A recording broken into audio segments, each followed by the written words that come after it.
Zaman ni di sebelah tanda besar kiamat yang pertama ini, di sebelah tanda besar kiamat yang pertama ini, bukan jauh tuan-tuan, betul-betul sebelah dia, namanya Imam Mahdi. Tanda kecil kiamat yang paling kanan namanya Imam Mahdi. Bahkan Imam Mahdi itu hidup sempat pada zaman Dajjal ini hidup. Ada 3 tokoh waktu itu, Nabi Isa, Imam Mahdi, Dajjal. Ketiga-tiga ini saling melihat di antara satu sama lain. Dan nampak tak? Dekatlah, saya nak beritahu ni, dekatlah ni dengan zaman ni.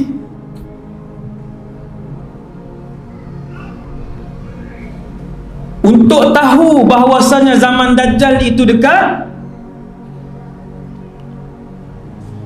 kalian akan melihat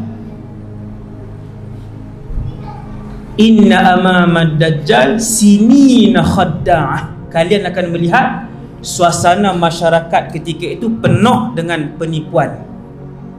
Subhanallah. Banyak tak tipu hari ni tuan? Satu berita tipu hari ni di-share dalam masa 1 jam, puluh ribu orang percaya dan puluh ribu orang baca. Puluh ribu. Satu berita fitnah hari ni di-share dalam masa 1 jam, puluh ribu orang baca, puluh ribu orang percaya. Zaman ni Nabi kata inna amamad Dajjal sinina khadda'ah. Hadis ni sahih. Kamu nak tengok dekat atau tidak zaman kamu hidup dengan kemunculan Dajjal, kamu tengok di keliling kamu penuh dengan penipuan. Dalam masjid orang tipu, dalam surau orang tipu, di jalan orang tipu, di mana-mana, dalam rumah orang tipu, luar rumah orang tipu. Penuh dengan penipuan. Yang memimpin menipu, yang bawah menipu. Dia tak ada kecuali yang memimpin, tak ada. Daripada atas, yang paling atas sampai yang paling bawah. Hasbunallah wa ni'mal wakil. Nabi urai lagi, Nabi kata yukazzabu fiha as-sadiq, yang bercakap benar ketika itu orang akan kata bohong, wa yukazzabu wa yusaddaqu fiha al-kadhib, penipu ketika itu akan dikata bercakap benar. Dan saya melihat dan merasai suasana itu hari ini.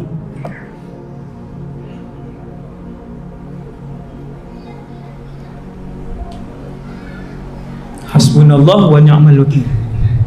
Ada satu pusat pengajian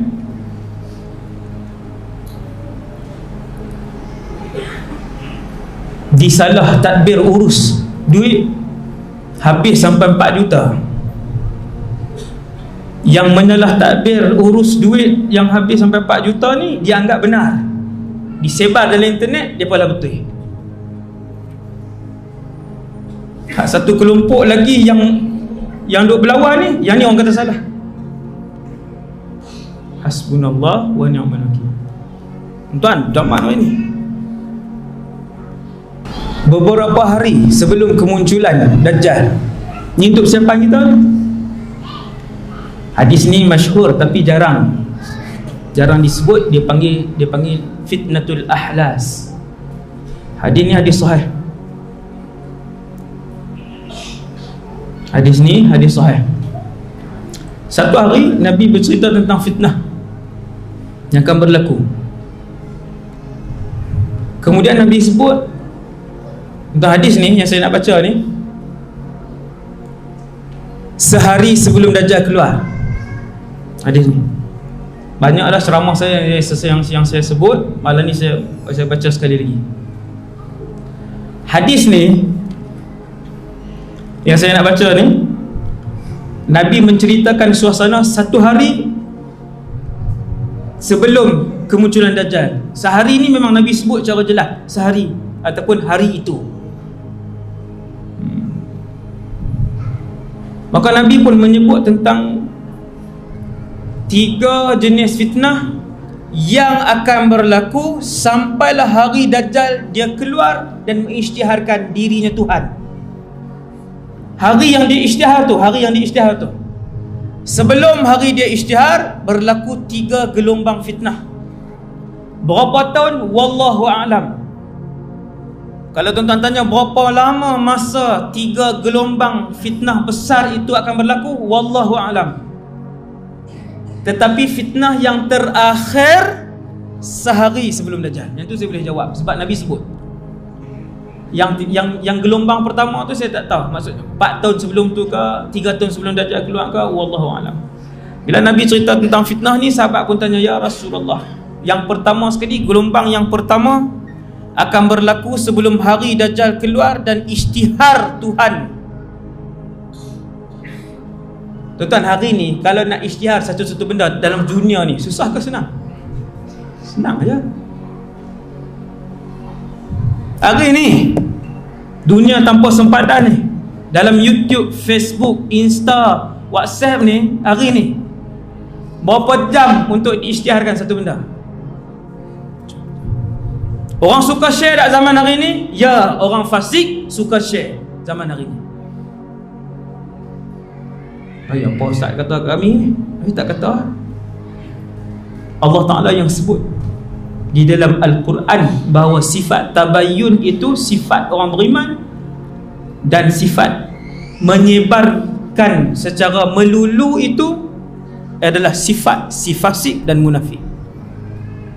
Tu tajuk tabayyun. Itu saya masuk dah hijrah, tajuk tu sikit 35 minit ya, kan? Tajuk tabayyun tuan-tuan kena dengar juga. Dia punya peraturan dia ada cerita yang panjang tuan-tuan. Bermula daripada zaman Rasulullah dulu ni sallallahu alaihi wasallam, hanya orang beriman saja yang tabayyun, yang tidak mudah menyebarkan. Kemudian nah ahlas ni, gelombang pertama tuan-tuan, nama dia Al-Ahlas. Hadis ini hanya akan diketahui oleh orang yang belajar sahaja, dan orang lain yang tak belajar, walaupun dia ustaz, dia takkan tahu hadis ni. Dia takkan tahu. Yang belajar saja, yang mendengar malam ni, dan di mana-mana tempat dia dengar, maka dia akan tahu tentang peristiwa ini. Di Malaysia ni, yang ni agak janggal lah, jarang orang sebut. Nabi pun cerita kat sahabat, Nabi kata ada 3 gelombang utama. Sampailah pada hari Dajjal isytiharkan dirinya Tuhan. Yang pertama namanya Al-Ahlas. Sahabat pun tanya, ya Rasulullah, wa mal ahlas? Ahlas tu apa? Sebab ahlas ni jamak, kata ganda ke bahasa Melayu? Kan? Plural, ahlas, jamak. Mufrad dia hilsun. Hilsun ini pula ialah kain yang diletakkan di belakang unta ataupun kuda sebelum kita tak apa yang tempat nak duduk tu, pelana, pedati atas belakang tu. Orang mana semua tak ni yang tak atas belakang kuda tu lah. Sebelum tak yang tu tuan-tuan, kita akan letak selapis kain. Kenapa Nabi membuat perumpamaan gelombang pertama ini dengan kain yang sentiasa diletakkan di belakang kuda tersebut? Jawapan dia, para ulama huraikan, kerana fitnah ini ketika ia berlaku, ia panjang dan mengerikan. Ketika dia berlaku, fitnah ini panjang.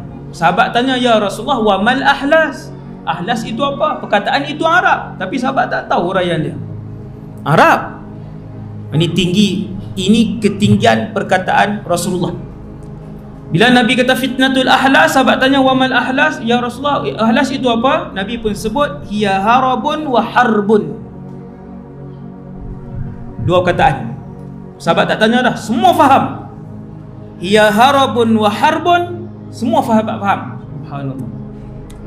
Para ulama hadis pula selepas itu hurai, para ulama hadis kata harabun wa harbun itu merujuk kepada ketakutan, merujuk kepada perang, merujuk kepada hilang harta, dan merujuk kepada hilang ahli keluarga. 4 benda. Tuan ingat elok. Zaman ni tak tahu, zaman kita ke, zaman anak-anak ke, zaman Wallahu a'lam, kita tak tahu. Bila Nabi sebut harabun wa harbun, merujuk kepada suasana yang takut. Sebab apa takut tuan-tuan? Perang. Perang yang dahsyat. Bila perang yang dahsyat, apa yang berlaku? Kemusnahan harta benda, satu. Yang kedua, kehilangan nyawa. Memang pun. Cuba tengok perang dunia pertama dan kedua. Bukan mati 80,000 tuan. Ratusan juta. Tuan-tuan, perang dunia kedua yang mati ratusan juta. Ratusan juta kalau Malaysia ni daripada Perlis sampai ke Sabah Sarawak. Habis 35 juta. Perang dunia kedua. Ni yang Nabi sebut ni mana ni? Yang perang panjang ni. Wallahu a'lam. Cuma ada lagi huraian lain, iaitu peperangan yang akan berlaku pada zaman Imam Mahdi. Perang itu besar perang itu sehingga kan kata Rasulullah tidak pernah berlaku peperangan sebesar itu.